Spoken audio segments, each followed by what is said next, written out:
Well, thank you very much, Andy, and good afternoon, everybody. And first of all, say thank you for inviting me to speak to you today. Jane collared me at a meeting, and I could not say no. Now, this is a particular pleasure for me because, in fact, NAVCA is based in Sheffield, and I only found that out preparing for today after I've lived in the city for 20 years, so what do I know? I have to say that when I was Chief Executive of Sheffield, we worked very, very closely as a council with the CVS, which I think is a terrific organisation and was in my time, I'm sure is now. I don't know if there's anybody here from the Sheffield CVS. Yes, excellent, that's good. So it's good to be back in a way talking to you this afternoon. And what I wanted to do, if you like, was to paint a bit of a big picture in terms of the wider politics, economics and societal issues that we're facing. And the theme of the conference is to how you future-proof social action. I think that was the title on the conference bill. And I'm afraid I'm not going to give you a huge amount of reassurance on this because I think we're probably in the most turbulent political time that I can remember for a very long time. And I think it's worth understanding a bit about why that is and then how social action fits within that wider political environment. So if you ask what is the principal debate in Whitehall and Westminster at the moment, there is no argument. It is Brexit. That is the dominating political and policy issue at the moment. In fact, I don't know how many of you were aficionados of the Fast Show. Anybody put their hands up? Yes, there is quite a lot here. That tells you a lot about your age, number one, I have to say. But the reason for mentioning it is that there was a character on that show called Jesse. I don't know if you remember it. And he used to come out of a shed every week and he would say, this week I have mostly been doing, and then whatever it was he'd been mostly doing. Well, I can say without fear of contradiction that this week I've mostly been doing Brexit. And the reason I can say that with confidence is because every week I am mostly doing Brexit. And the real point I'm making here is that it's really hard in that situation for really big issues to get through this, what I call smothering Brexit blanket. And yet below the surface of the Brexit debate, there are some deep economic and social forces shaping this country. I was recently part of launching a report called the Commission for Economic Justice Interim Report.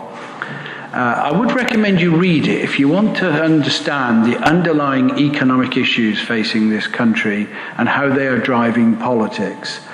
Because it tells you the deep structural issues we have in the UK economy and why I think it's fair to say it has simply stopped working for ordinary people. So with the longest period of wage stagnation for 150 years, if you look at the position on CEO salaries, though, that's raced ahead. So if you go back 20 years, it was potentially 10 times lowest pay. It's gone up to 30 or 40 times. So there's been a huge shift in the position of many people in the economy, and for a lot of them it ceased to work. If you then take the millennial issues between the baby boomers and the millennials, you'll see even starker inequalities, particularly when you bring assets in.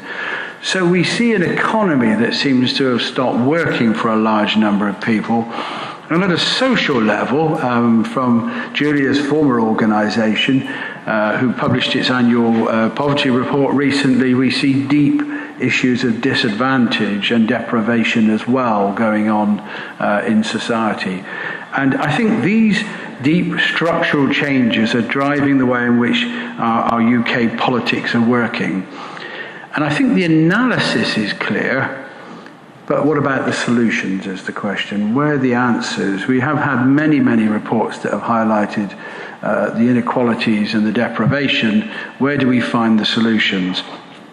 And I think a key part of the answer lies in the combination of devolution, localism and social action. And I deliberately distinguish those three things because I think that's important.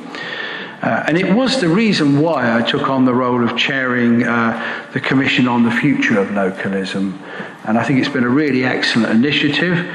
We've toured the country, gone to many different places, not just stayed in London, been to Bristol, Manchester, and so on. And what we sought to do is to give the local community organisations voice in the discussions we've had.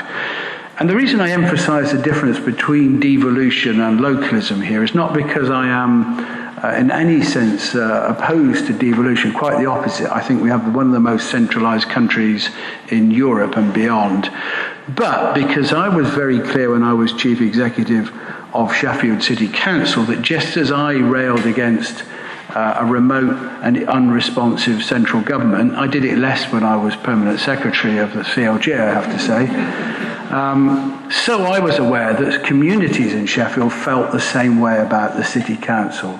And so it is not enough to achieve devolution, we have to achieve localism as well. And we do bluntly need to redefine the words take back control. Because for many people, taking back control is not an issue about Europe, it's about their own local communities. And I think that's a crucial point that we will make clear in the report. So how do we move forward? Well, I think the challenge of reinvigorating localism, and I think it is about reinvigoration, is multifaceted. Legislation is part of it, but it's absolutely by no means the whole answer. So it would be kind of easy as somebody who'd been in central government to say the answer is let's have another Localism Act. Well, the previous act delivered something, but it didn't deliver everything. And so what we also have to do is to look at resources, we have to look where power lies, and we have to look at the issue of local action and local voice.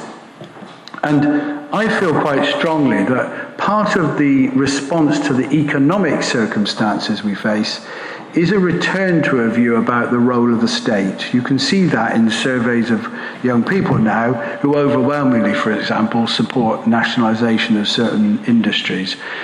I think it would be a great shame, though, if we thought the answer to some of the crises we face at the moment was simply statism. It has to be not just statism, it has to be localism as well. So in our report, we'll make some recommendations about actions. But let me just give you a few examples, I think, that are crucial. I think we have to look at whether we can build on the model of parish councils and reinvigorate them, make it easier for those to be set up at local level. I think we need to return to the agenda of transferring assets, actually. It's a long time since I feel that agenda has been properly exercised, and in particular, the rights of local organisations to take over assets in the way that Scotland has done needs to be brought to the United Kingdom as well. And I think we need to re-examine whether a neighbourhood planning approach could be a driver for people taking more control over their lives in their area. At the moment, I feel it's perhaps become an over-bureaucratic process and could be simplified and made much more flexible. And crucially, I think we need a set of principles that all agencies, and particularly local authorities, sign up to. Because what we end up with often is a kind of deficit of power. Local authorities feel disempowered, so they resent and begrudge the role of local community-based organisations. I always argued that was a misconception in Sheffield, and I feel it even more passionately now. And what I would say is that the country faces these enormous challenges. It's very unlikely simply by returning things from the private sector to the public sector, we are going to have all the answers. We have to see a social leadership and a social action in place as well. And let me just finish with this point, really, about one of my roles, which is to chair Peabody, the housing association in London. Peabody was set up by George Peabody in 1862 with £500,000 of his own money. He set it up to ameliorate the condition of the poor and needy of this great metropolis, London. And I think that stands as the social mission for Peabody. If we're talking about a debate about the haves and the have-nots, housing associations should unambiguously be on the side of the have-nots. But in taking action to address that, we have to have good evidence and we have to work in partnership. And so I think a key part of our report will be, how do we create the conditions in which voluntary and community organisations can work hand in hand with local authorities and housing associations and other bodies to really make their contribution to addressing this very severe crisis that this country, I think, is currently facing. Thank you.